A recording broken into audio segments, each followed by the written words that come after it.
Hello everyone, मैं वैभव सिंह आप सबका स्वागत करता हूँ मार्गदर्शन शिक्षा के यूट्यूब चैनल पे। और मैं आप लोगों को इंटरनेशनल ऑर्गेनाइजेशंस के बारे में पढ़ा रहा हूँ।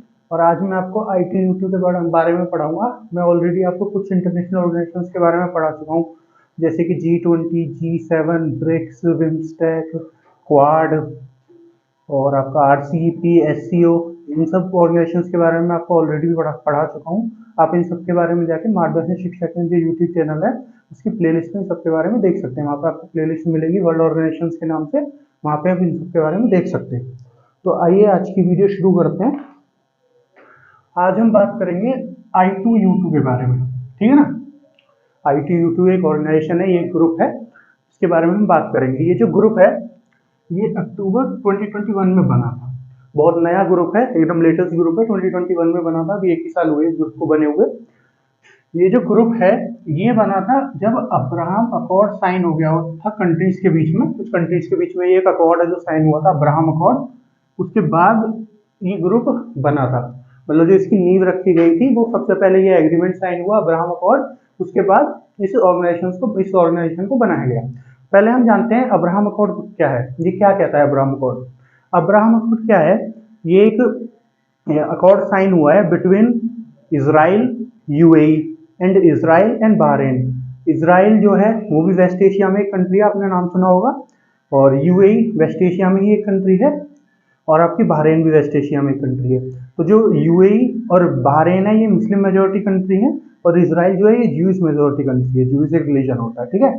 तो इनके बीच में बहुत पहले से प्रॉब्लम्स चलती आ रही हैं।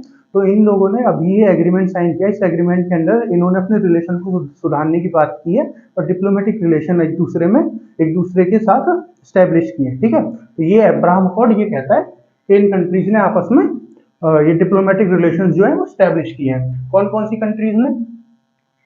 इजराइल, यूएई, ठीक है, एक ये और दूसरा इजराइल और बहरीन, ठीक है, इजराइल और बहरीन, ठीक है। ये इन दो कंट्री ने इजराइल के साथ अपने डिप्लोमेटिक रिलेशन स्टैब्लिश किए, ठीक है। उसके बाद हम बात करते हैं इस ग्रुप में मेंबर कौन कौन है, ठीक है। तो जो ये मेंबर है इसमें 4 मेंबर, ठीक है। ITU2 में 4 मेंबर कंट्री है, 4 मेंबर ऑर्गेनाइजेशन है ये। 4 मेंबर कौन कौन से हैं? अगर हम इसके नाम को देखें, I2U2 मतलब 1-2 मेंबर हैं इसके जो I नाम से स्टार्ट होते हैं जिनका नाम, और 2 मेंबर है जिनका U नाम से स्टार्ट होता है, यू अल्फाबेट से स्टार्ट होता है। तो I2 में I के नाम से कौन कौन सी कंट्रीज है? I अल्फाबेट से इंडिया और इजराइल, ये 2 कंट्रीज हैं जो I से शुरू होती है, ठीक है ना। और U से कौन कौन सी शुरू होती है? U से शुरू होती है यूएई और यूएसए। तो ये 4 कंट्रीज हैं जो इस ऑर्गेनाइजेशन के मेंबर है, ठीक है। इंडिया, इजराइल, यूएई, यूएसए, आप इसके नाम से भी इनको याद रख सकते हैं। I2U2, I2 मतलब इंडिया, इजराइल, और U2 मतलब यूएसए और यूएई, ठीक है। ये एक पॉइंट यहाँ पे रह गया। ये जो I2U2 है इसको सेकंड क्वाड भी कहते हैं। एक क्वाड के बारे में मैंने आपको ऑलरेडी पढ़ाया है जो इंडो पैसिफिक क्वाड है, ठीक है। और इसको वेस्ट एशिया क्वाड कहते हैं। क्यों कहते हैं? क्योंकि जो इनकी कंट्रीज हैं जैसे इजराइल और यूएई, ये जो है दोनों वेस्ट एशिया में पड़ती हैं, ठीक है। तो इसलिए इसको वेस्ट एशिया क्वाड कहते हैं, ठीक है ना।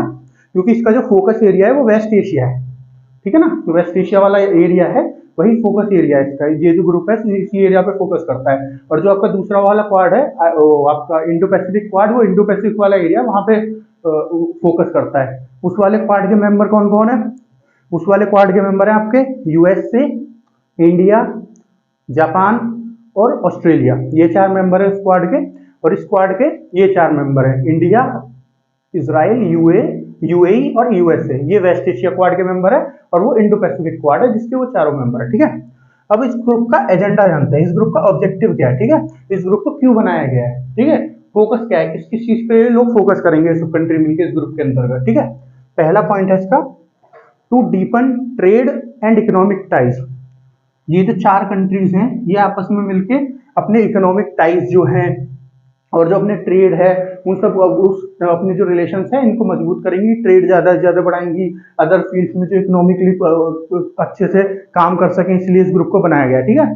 चाहे वो जो कंट्रीज इस ग्रुप के मेंबर हैं, between member countries and other countries, चाहे वो मेंबर कंट्रीज है, ये चारों कंट्री आपस में एक दूसरे के साथ अपने टाइज को मजबूत करेंगी, अपने चाहे को गहरा करेंगी। डीपन मतलब गहरा करना या मजबूत करना, ठीक है ना। ये चारों आपस में मिलकर अपने इकोनॉमिक और ट्रेड टाइज को गहरा करेंगी, मजबूत करेंगी। और चाहे ये किसी और कंट्री से करना चाहती हो जो इस ग्रुप का मेंबर ना हो, तो ये चारों कंट्री एक ग्रुप की तरह उस कंट्री के साथ अपने रिलेशंस को मजबूत करेंगी, ठीक है।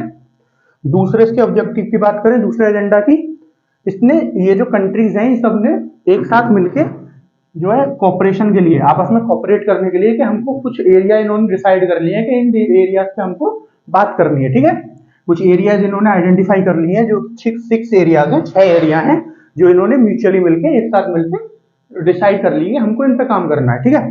पहला एरिया है आपका वाटर, पानी के बारे में इनको एक दूसरे से बात करनी है कि कोई किसी कंट्री में पानी की कोई कमी ना हो, पानी से रिलेटेड कोई भी चीज उसकी कमी ना हो। दूसरी एनर्जी, एनर्जी से रिलेटेड एक दूसरे के साथ काम करना है, एक दूसरे के साथ कोऑपरेट करना है। जैसे यूएई है, ये वेस्ट एशिया में आता है। वेस्ट एशिया जो है सबसे बड़ा जो एरिया है, वहां पर सबसे ज्यादा क्रूड ऑयल पाया जाता है, ठीक है। तो एनर्जी के लिए बात करनी हो तो यूएई को देखेंगे, ठीक है।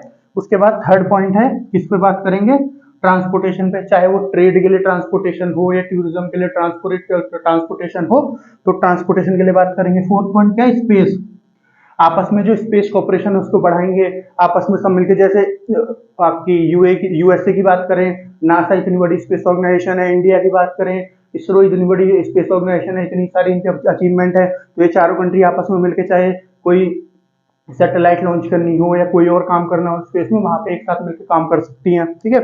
फिफ्थ पॉइंट आपका हेल्थ के ऊपर एक साथ काम कर सकती हैं। हेल्थ यहाँ पे मेंशन है, देखिए ग्रुप 2021 में बना है, ठीक है। तो ये कोविड के बाद ग्रुप बना हुआ है, ठीक है ना। तो हेल्थ के ऊपर फोकस जब से कोविड हुआ है तो सब लोगों ने बहुत ज्यादा देना शुरू कर दिया, चाहे हम आम लोगों की बात करें या किसी कंट्री की बात करें, किसी ऑर्गेनाइजेशन की बात करें, किसी गवर्नमेंट की बात करें, तो हेल्थ के ऊपर इन लोगों ने फोकस बहुत ज्यादा बढ़ा दिया है कोविड के बाद।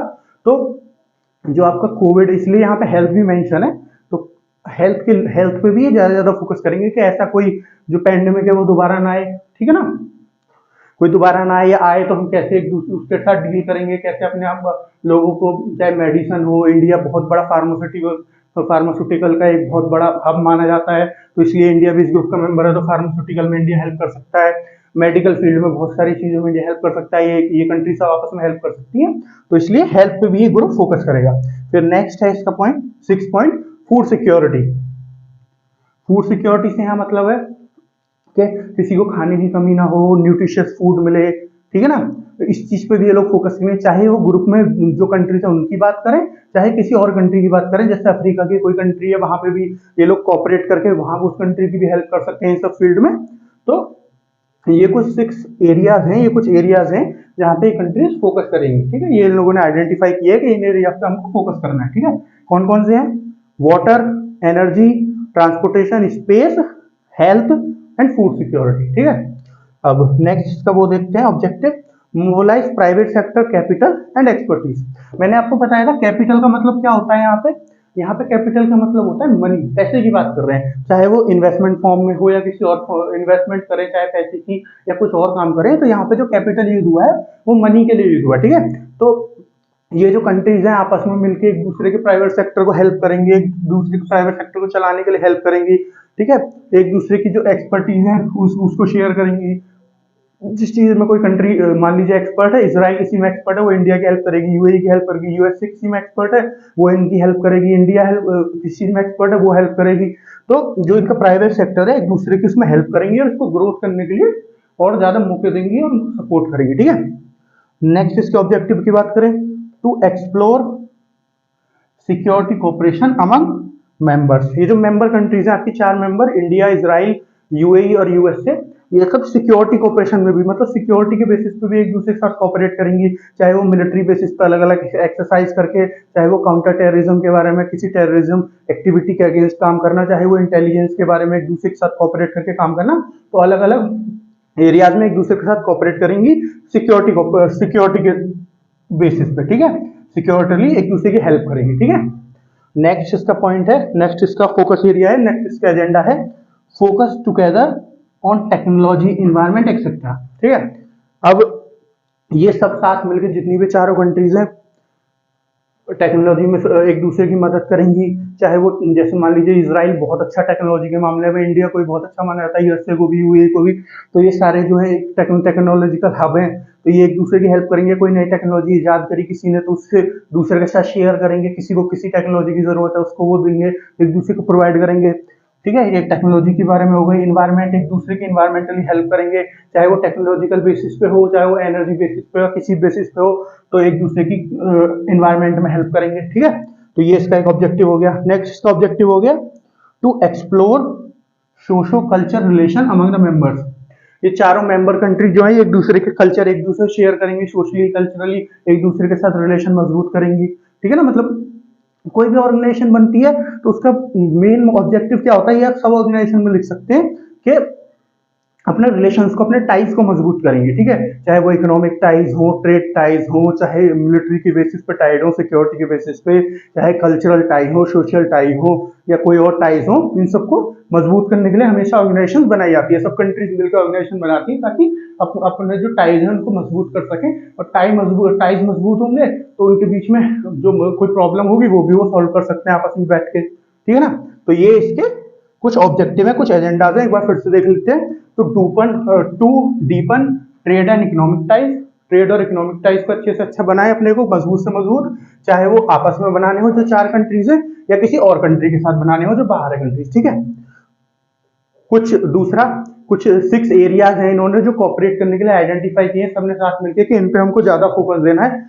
वाटर की बात, एक पहला एरिया है वाटर, दूसरा एनर्जी, तीसरा ट्रांसपोर्टेशन, चौथा स्पेस, उसके बाद आपका हेल्थ, और उसके बाद फूड सिक्योरिटी। ठीक है, उसके बाद एक दूसरे के प्राइवेट सेक्टर की हेल्प करेंगे, उसमें चाहे इन्वेस्टमेंट करनी हो या कोई और एक्सपर्टी एक दूसरे के साथ शेयर करनी हो। नेक्स्ट, एक दूसरे की सिक्योरिटी लिए एक दूसरे को एक्सप्लोर करेंगे, एक दूसरे की कंट्रीज में चाहे वो किसी कोई भी प्रॉब्लम होगी मिलिटरली सिक्योरिटी बेसिस पे उसके उसमें एक दूसरे की हेल्प करेंगे। फोकस करेंगे एक साथ मिलकर टेक्नोलॉजी डेवलपमेंट में, टेक्नोलॉजी ट्रांसफर में। ठीक है, एक दूसरे की इन्वायरमेंट के उस बेसिस पे हेल्प करेंगे।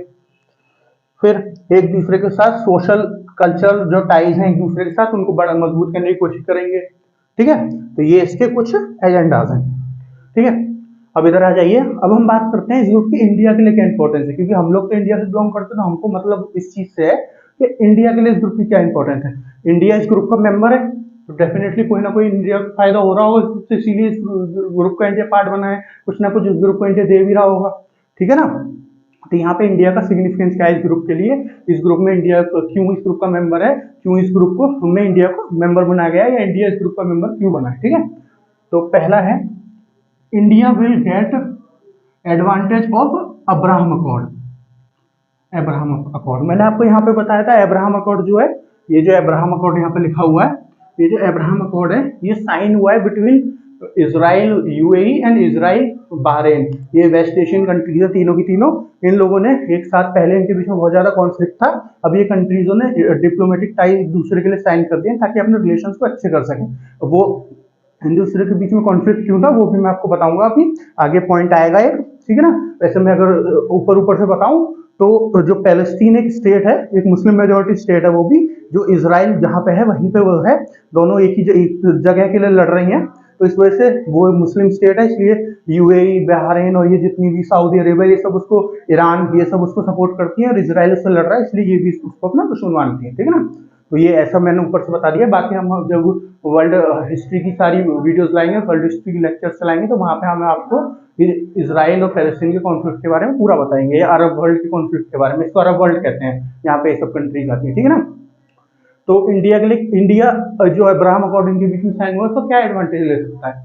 मान लीजिए इंडिया को इसराइल के साथ टाई बनाने हैं, ठीक है, और पहले की बात कर रहा हूँ जब अब्राहम अकॉर्ड साइन नहीं हुआ था। ठीक है, इंडिया को इसराइल के साथ अच्छे रिलेशन रखने हैं, और इंडिया को यूएई के साथ भी अच्छे रिलेशन रखने हैं, क्योंकि इंडिया की तो कोई प्रॉब्लम है नहीं इन दोनों के साथ। लेकिन ऐसा हो सकता है कि इसराइल के साथ इंडिया कुछ करना चाह रहा हो लेकिन वो यूएई को अच्छा ना लगे, यूएई के साथ इंडिया कुछ करना चाह रहा हो, इसराइल के साथ अच्छा ना लगे, चाहे कुछ एग्रीमेंट साइन करना हो या कोई ट्रेड रिलेशन कुछ भी करना चाह रहा हो, मिलिटरीली कुछ करना चाह रहा हो। ठीक है, लेकिन अब जब ये कंट्रीज एक दूसरे के साथ आ गई हैं, एक दूसरे के साथ इन्होंने डिप्लोमेटिक रिलेशन स्थापित कर दिए हैं, एक दूसरा डिप्लोमेटिक रिलेशन बना लिए हैं, तो अब इंडिया के लिए फायदा है कि इंडिया को दूसरी कंट्री के बारे में सोचने की जरूरत नहीं है कि यूएई क्या सोचेगा या इसराइल क्या सोचेगा। ठीक है। तो ये इंडिया के लिए एडवांटेज है अब्राहम अकॉर्ड का। तो इंडिया अब्राहम अकॉर्ड का फायदा उठा सकता है, ठीक है। दूसरा, India has a massive consumer market. India के पास बहुत बड़ी कंज्यूमर मार्केट है, ठीक है।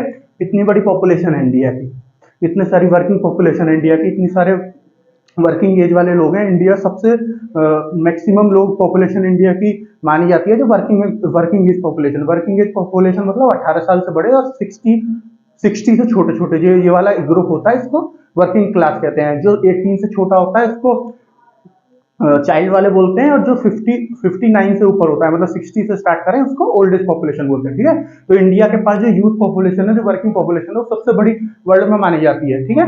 और इंडिया की वैसे भी पॉपुलेशन सबसे बड़ी है, सॉरी सेकंड नंबर पे आती है, सबसे ऊपर चाइना, उसके बाद इंडिया की आती है।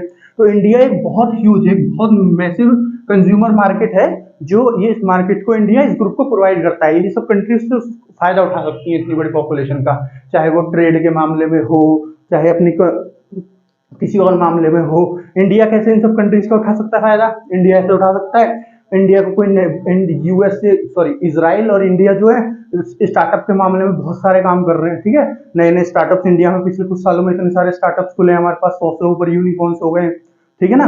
तो यूनिकॉर्न्स मतलब ऐसी कंपनीज जिनका जो वैल्यूएशन है वो 1 बिलियन से ऊपर हो, ठीक है, $1 बिलियन से ऊपर हो, ठीक है। तो जो इंडिया है वो इन्वेस्टमेंट ले सकता है इन सब कंट्रीज के साथ, और अलग अलग एरिया में काम कर सकता है। यहाँ पे हमने बताया अपने प्राइवेट सेक्टर पे ज्यादा फोकस कर सकता है इंडिया, इन सब कंट्रीज के साथ मिलकर एक्सपर्टी शेयर कर सकता है, ठीक है। इंडिया जो अपनी एक्सपर्टी है वो इन कंट्रीज के साथ शेयर कर सकता है, ये कंट्रीज हमारे साथ इंडिया के साथ एक्सपर्टी शेयर कर सकती हैं। इंडिया की जो मार्केट है उसका एक्सेस उन कंट्रीज को मिलेगा जो बाकी 3 कंट्रीज हैं, और उन कंट्रीज का एक्सेस जो है मार्केट का एक्सेस इंडिया को मिलेगा, ठीक है। और इंडिया बहुत सारी इन्वेस्टमेंट ले सकता है इन सब कंट्रीज से, कोई नई चीज बनानी हो, कोई डेवलपमेंट प्रोजेक्ट, कोई इंफ्रास्ट्रक्चर प्रोजेक्ट इसके लिए, ठीक है। उसके बाद India strengthen its position in West Asia. India strengthen its position in West Asia. जो वेस्ट एशिया रीजन है, मैंने आपको बताया, ये जो क्वाड है, ये जो ग्रुप है ITU2, इसको वेस्ट एशिया क्वाड बोलते हैं। इसके नाम से पता चल रहा होगा आपको कि ये जिस एरिया पे फोकस करेगा ना, वेस्ट एशिया वाला एरिया होगा, ठीक है ना, जहाँ पे इजराइल और यूएई आते हैं, ठीक है। उस एरिया को जो वेस्ट एशिया बोलते हैं। तो इंडिया इन सब कंट्रीज के साथ अच्छे रिलेशन हो गए इंडिया के। इंडिया अब्राहम अकॉर्ड का ही फायदा उठा लेगा, किसी और के बारे में नहीं सोचेगा इंडिया। तो इंडिया जो वेस्ट एशिया में अपनी पोजीशन है उसको स्ट्रॉन्ग कर पाएगा इन 2 कंट्रीज की मदद से। इनको अच्छे से अपनी मार्केट का एक्सेस देके, मिलिट्रीली अपने रिलेशन अच्छे करके, इकोनॉमिकली अपने रिलेशन टाई, अपना ट्रेड अच्छे करके, ट्रांसपोर्टेशन अच्छा करके, इनकी मार्केट का एक्सेस लेके, टेक्नोलॉजिकली इन दोनों कंट्रीज की मदद करके, या इनसे मदद लेके, या स्पेस के सेक्टर में किसी में इनकी मदद करके या इनसे मदद लेके, ये इंडिया इनके फायदा उठा सकता है। इस एरिया में जो है अपनी पोजीशन जो है उसको मजबूत कर सकता है, ठीक है। नेक्स्ट, इंडिया को क्या एडवांटेज है इसका? India huge diaspora and remittances. पहले हम देखते हैं डायस्पोरा क्या होता है। ये नया वर्ड है, अभी तक मेरी वीडियोस में यूज नहीं हुआ। डायस्पोरा क्या होता है, मतलब वैसे नया वर्ड नहीं है लेकिन मेरी वीडियोस में अभी तक यूज नहीं हुआ है, तो इसलिए मैं आपको डायस्पोरा का मतलब समझाता हूँ। डायस्पोरा का मतलब होता है जो इंडिया के लोग कहीं और रहते हैं, मतलब किसी भी कंट्री के लोग कहीं और किसी कंट्री में रहते हैं, इसको डायस्पोरा बोलते हैं, ठीक है ना। कि ये इंडियन डायस्पोरा है, इंडिया के सब लोग, बहुत सारे लोग जहाँ रहते हैं उसको इंडियन डायस्पोरा बोलेंगे। यूएसए में इंडिया डायस्पोरा बहुत बड़ा है। वेस्ट एशिया में चाहे इजराइल की बात करें या यूएई की बात करें, और कंट्रीज जितने अरब नेशन में आती हैं, अरब वर्ल्ड में आती हैं, उन सब कंट्रीज में इंडिया का डायस्पोरा बहुत बड़ा है, ठीक है। तो इंडिया को और ज्यादा फायदा होगा अगर इन कंट्रीज से अच्छे रिलेशन होंगे, तो इंडिया के और लोग वहां पर जा सकते हैं। तो ये इंडिया के लिए फायदा है। नौकरी की खोज में जा सकते हैं, घूमने जा सकते हैं, अपने कल्चर रिलेशन को शेयर कर सकते हैं एक दूसरे के साथ, ठीक है। वहां के लोग हमारे यहाँ घूमने आ सकते हैं, ठीक है ना। तो इंडिया का डायस्पोरा जो है, ठीक है। और रेमिटेंसेस हमने पहले भी इसके बारे में बात की है। रेमिटेंसेस मतलब जो लोग वहां पे काम कर रहे हैं किसी और देश में, वो जब हमारे देश में पैसे भेजते हैं। मान लीजिए मैं किसी और देश में चला जाऊँ काम करने के लिए, लेकिन मेरी फैमिली यहीं रहती है, तो उनके खर्चे के लिए मुझे पैसे भेजने पड़ेंगे। तो जो मैं पैसे भेजता हूँ वो वहाँ की करेंसी में भेजता हूँ। तो इंडिया के पास जो आएंगे वो पैसे डायरेक्ट मेरे घर वालों के पास नहीं जाते हैं, वो इंडिया में आए किसी बैंक में जहाँ मैंने भेजे, उसके बाद फिर इंडियन करेंसी में उसको कन्वर्ट करके मेरी फैमिली तक पहुँचाता है, ठीक है। तो वो जो पैसा है उसको रेमिटेंस बोलते हैं, ठीक है ना। तो इंडिया जो है इस टाइम पे वर्ल्ड का नंबर 1 कंट्री है जिसके पास सबसे ज्यादा रेमिटेंस आते हैं, ठीक है ना। इसमें 2022 वाले ईयर की बात करें तो इंडिया को 100 बिलियन का जो मार्क इंडिया ने क्रॉस कर दिया रेमिटेंसेस के मामले में। इतना पैसा इंडिया के लोग बाहर से भेजते हैं, जो इंडिया का डायस्पोरा बाहर रहता है, ठीक है ना। तो इंडिया का डायस्पोरा और बढ़ सकता है इस एरिया में, जब इंडिया के अच्छे रिलेशन होंगे और ज्यादा रेमिटेंसेस आएगा, इंडिया के जो डायस्पोरा की इज्जत होगी, जो वहाँ पे लोग रहते हैं, इंडिया के रिलेशन अच्छे होंगे अगर इन कंट्रीज के साथ, वो अच्छे से रह सकते हैं, उनके साथ कोई गलत वो नहीं होगा, कोई और चीज नहीं होगी गलत, ठीक है ना। तो इंडिया के लिए ये भी एक इस ग्रुप के लिए इस ग्रुप की सिग्निफिकेंस है। तो इंडिया की क्या क्या सिग्निफिकेंस है, 4 सिग्निफिकेंस के बारे में हमने बात करी कि इंडिया अब्राहम अकॉर्ड का फायदा उठा सकता है। इंडिया जो है वो consumer market, massive consumer market है, जिससे इंडिया अपना उसका फायदा उठा सकता है या वो इंडिया का फायदा उठा सकते हैं, मतलब म्यूचुअली एक दूसरे के साथ मदद कर सकते हैं। तीसरा, India strength is position in West Asia, अपनी जो पोजीशन है, डिप्लोमेटिक टाइज हैं, रिलेशंस हैं, कोलिशन, तो उनको अच्छे से मेंटेन कर सकता है इंडिया इस एरिया में, वेस्ट एशिया में मजबूत कर सकता है और ज्यादा। और इंडिया अपना ह्यूज डायस्पोरा जो है उसका फायदा उठा सकता है इस एरिया में, बहुत सारा रेमिटेंसेस कमाने में, और लोग जा सकते हैं, इंडियन डायस्पोरा जो वहां पे है उसका पार्ट बन सकते हैं, ठीक है ना। तो ये 4 सिग्निफिकेंस है इंडिया के लिए इस ग्रुप में होने के, ठीक है ना। अब इस ग्रुप के कुछ चैलेंजेस की बात करते हैं, ठीक है ना। तो इस ग्रुप के कुछ चैलेंजेस की बात करते हैं, क्योंकि इतना बड़ा ग्रुप बना है, कोई भी चीज हो इंडिया में, कोई भी चीज हो पूरे वर्ल्ड में, वो कुछ परफेक्ट नहीं होती, कभी भी कोई कोई चीज आइडियल नहीं होती, कुछ ना कुछ में कमी रहती है, ठीक है ना। तो इसी तरह इस ग्रुप की भी कुछ कमियां हैं जो इस ग्रुप में है। तो उन चैलेंजेस की बात करते हैं। पहला चैलेंज है इसका इजराइल पैलेस्टीन कॉन्फ्लिक्ट। मैंने आपको बताया ये जो कंट्री है जैसे यूएई है, इसके साथ पहले कॉन्फ्लिक्ट था इजराइल का, ठीक है ना। अरब वर्ल्ड के साथ पूरे के साथ कॉन्फ्लिक्ट रहता है, जो मुस्लिम मेजोरिटी कंट्रीज है वो बहुत सारी कंट्रीज इजराइल को कोई कंट्री नहीं मानती है, ठीक है ना, जैसे पाकिस्तान नहीं मानता है और भी बहुत सारी कंट्री, ईरान नहीं मानता, ठीक है ना। तो इजराइल जो है वो उसकी कॉन्फ्लिक्ट पैलेस्टीन के साथ चल रही है, और पैलेस्टीन एक मुस्लिम मेजोरिटी कंट्री है, इसी वजह से जो बाकी मुस्लिम मेजोरिटी कंट्रीज है वो भी इजराइल को एक कंट्री नहीं मानती और उसको अपना दुश्मन मानती है, ठीक है ना। तो जो कॉन्फ्लिक्ट चल रही है इजराइल और पैलेस्टीन के बीच में, वो भी जो है इस ग्रुप को तोड़ने का काम कर सकती है। मान लीजिए कल को दोबारा कोई प्रॉब्लम हो गई यूएई और इजराइल के साथ, तो यूएई छोड़ के चला जाए इस ग्रुप को, या इजराइल को बाहर निकालने की कोशिश करे इस ग्रुप से, तो इस ग्रुप को प्रॉब्लम है ये, ठीक है। Next, internal issues with Arab region. जो अरब रीजन है, अरब रीजन मतलब जहाँ पे ये सब कंट्रीज आती है, मैं आपको बाद में पूरा मैप पे बता दूंगा अरब रीजन कौन सा है, और ये सब कंट्री की लोकेशन भी आपको एक रफ मैप पे ड्रॉ करके बता दूंगा। तो जो अरब रीजन है, अरब रीजन जहाँ पे Saudi Arabia, UAE, Iran, Iraq, ये वाला जो मिडिल एशिया नहीं, वेस्ट एशिया वाला रीजन है, उसको अरब रीजन भी कहते हैं, जहाँ पे मुस्लिम मेजोरिटी कंट्री आती है उसको अरब रीजन कहते हैं, ठीक है ना। तो इन कंट्रीज के बीच में खुद की भी कुछ जो है वो चल रही है, कॉन्फ्लिक्ट चल रही है, खुद की भी कुछ प्रॉब्लम है। वो क्या प्रॉब्लम है, Sunni sorry Siya Sunni conflict between Iran and Saudi Arabia. अब ये सिया सुन्नी क्या है, सिया सुन्नी एक सेक्ट है जो उसमें इस्लाम में आता है, ठीक है। कुछ मेंबर सिया इस्लामिस्ट होते हैं, सिया मुस्लिम होते हैं, और कुछ मेंबर सुन्नी मुस्लिम होते हैं, ठीक है ना। तो ये एक दूसरे को पसंद नहीं करते, इनके बीच में कॉन्फ्लिक्ट चलता है, ठीक है ना। तो जो ईरान है वो इन एक सेक्ट को वो फॉलो करता है, जो इजराइल है वो दूसरे सेक्ट को फॉलो करता है, ठीक है ना। तो इसलिए इनके बीच में कॉन्फ्लिक्ट है बहुत ज्यादा, ठीक है। तो ये जो कॉन्फ्लिक्ट है ये भी इस ग्रुप के लिए दिक्कत में आ सकता है, क्योंकि इसी एरिया पे फोकस कर रहा है, वेस्ट एशिया पे, और इसी एरिया में ये दोनों कंट्रीज आपस में लड़ रही हैं, तो इस चीज से भी इस ग्रुप को नुकसान हो सकता है। और दूसरी बात, जो सऊदी अरेबिया है वो यूएई का बहुत अच्छा मित्र मुल्क है, ठीक है, दोनों एक ही तरह के सेक्ट को फॉलो करते हैं, मुस्लिम सेक्ट को, ठीक है ना।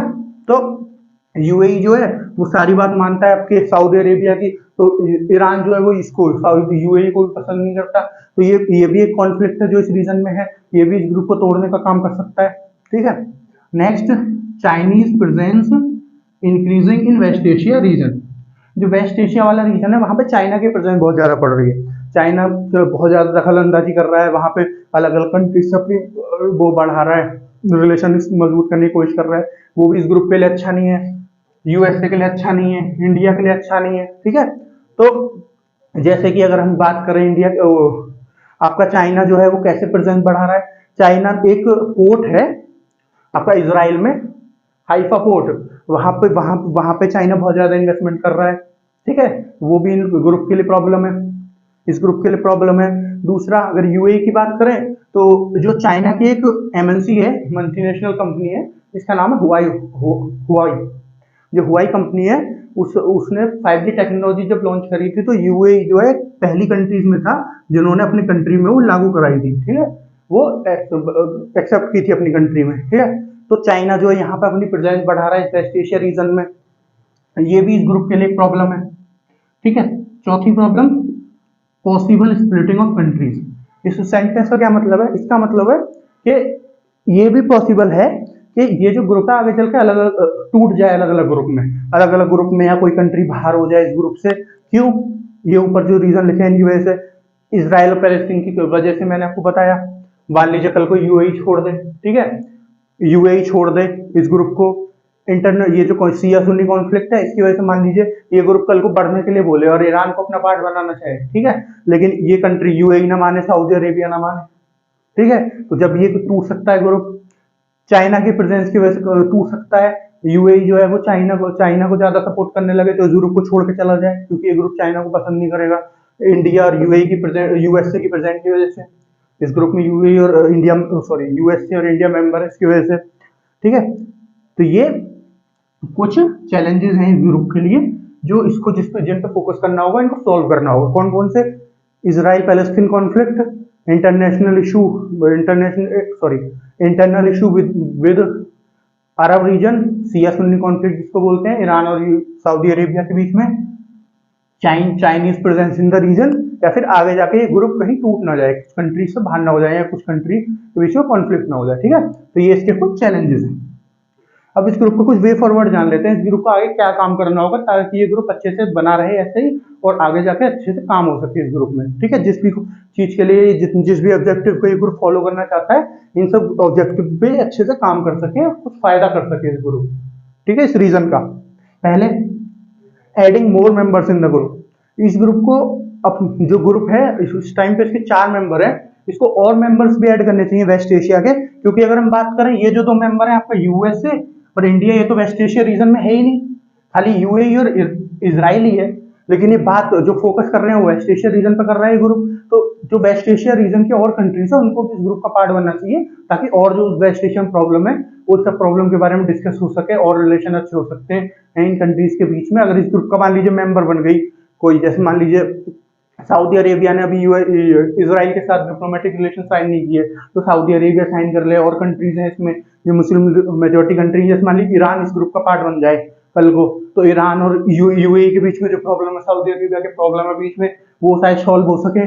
तो इस ग्रुप को आगे काम करना चाहिए, इसमें और मेंबर को जोड़ना चाहिए ताकि ये अपने चैलेंजेस, मतलब जो कॉन्फ्लिक्ट्स हैं उनको भी कम कर सके और आगे प्रॉस्पर कर सके, आगे प्रोग्रेस कर सके। नेक्स्ट आपका वे फॉरवर्ड है, increase mutual cooperation among members.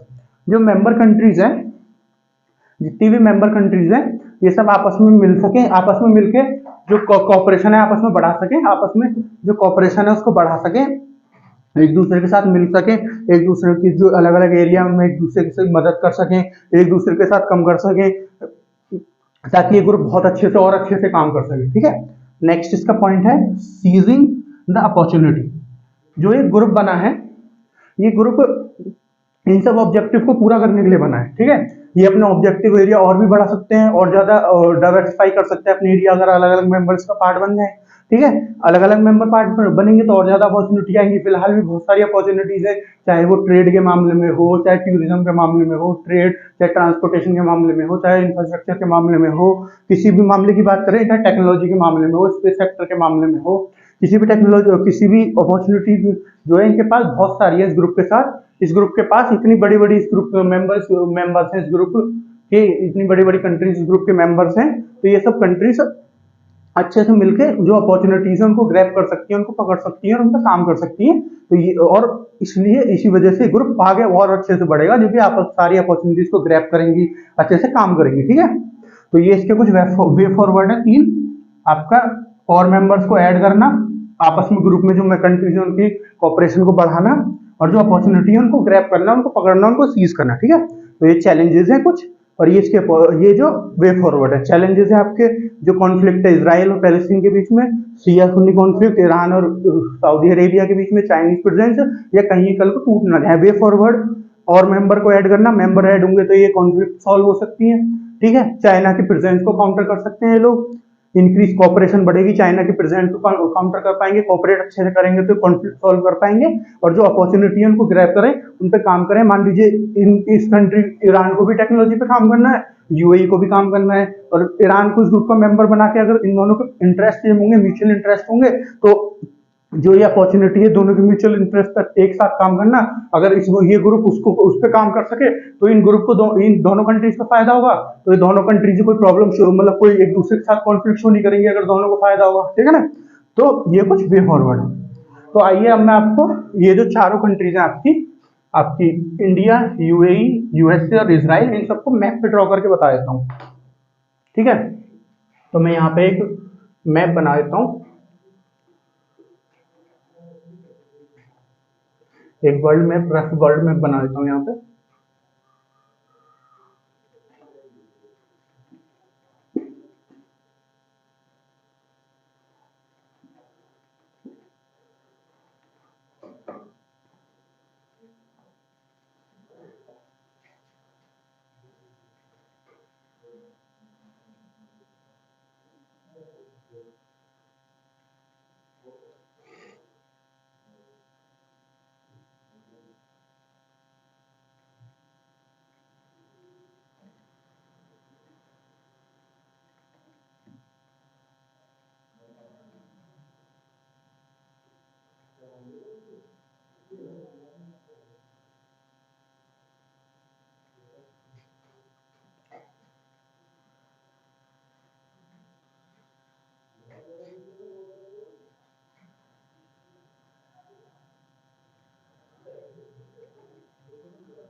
तो ये आपका वर्ल्ड मैप बन गया है।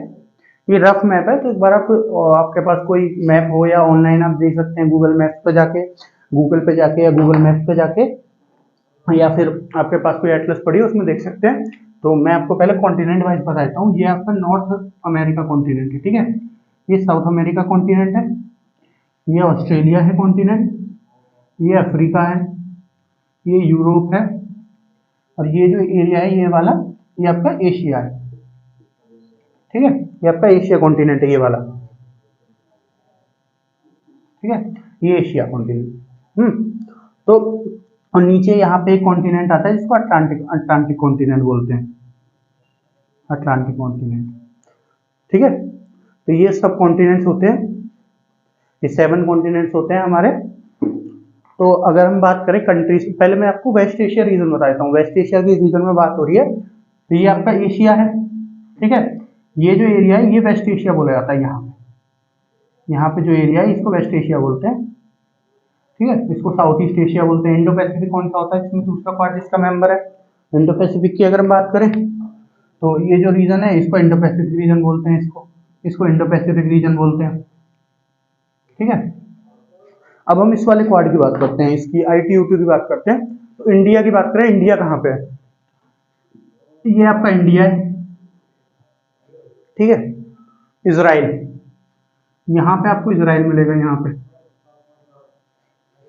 UAE, यहाँ पे आपको ऐसे UAE मिलेगा। ठीक है, और USA यहाँ पे आप, ये है आपका USA। ठीक है, तो ये आपका क्वाड बन गया। ये 4 कंट्रीज हैं क्वाड की मेंबर, ये 4 कंट्रीज हैं इस ग्रुप की मेंबर ITU2 की। मैं आपको एक बार बता देता हूँ, यूएसए,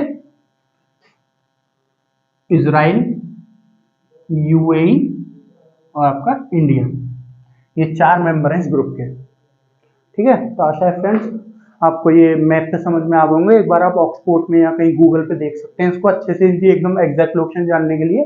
ये रफ मैप है, मैंने आपको रफ मैप पे बता दिया इनकी लोकेशन कहाँ कहाँ है। तो एक बार आप बोर्ड देख लीजिए फिर भी। तो फ्रेंड्स आशा है आपको आज का टॉपिक समझ में आया होगा, ITU2 के बारे में सारा कुछ।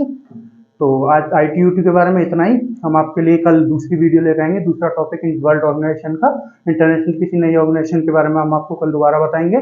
और जिनके बारे में हम बता चुके हैं उन पे आप मार्गदर्शन शिक्षा के यूट्यूब चैनल पर जाके आपको प्लेलिस्ट मिल जाएगी वर्ल्ड ऑर्गेनाइजेशन के नाम पे, वहाँ पे उन सबके बारे में देख सकते हैं, उन सबके बारे में पढ़ सकते हैं। तो आज के लिए इतना ही। हमारा जो चैनल है मार्गदर्शन शिक्षा केंद्र, उसको सब्सक्राइब करिए, जो हमारी वीडियोज़ है उनको देखिए, ज़्यादा से ज़्यादा शेयर करिए, उनको लाइक करिए। आपको पसंद आए तो हमको बताइए, उनको लाइक करिए, नहीं पसंद आए तो क्या पसंद नहीं आ रहा उसके बारे में भी हमें बताइए, किसी नए टॉपिक पे आपको वीडियो चाहिए उसके बारे में हमें बताइए।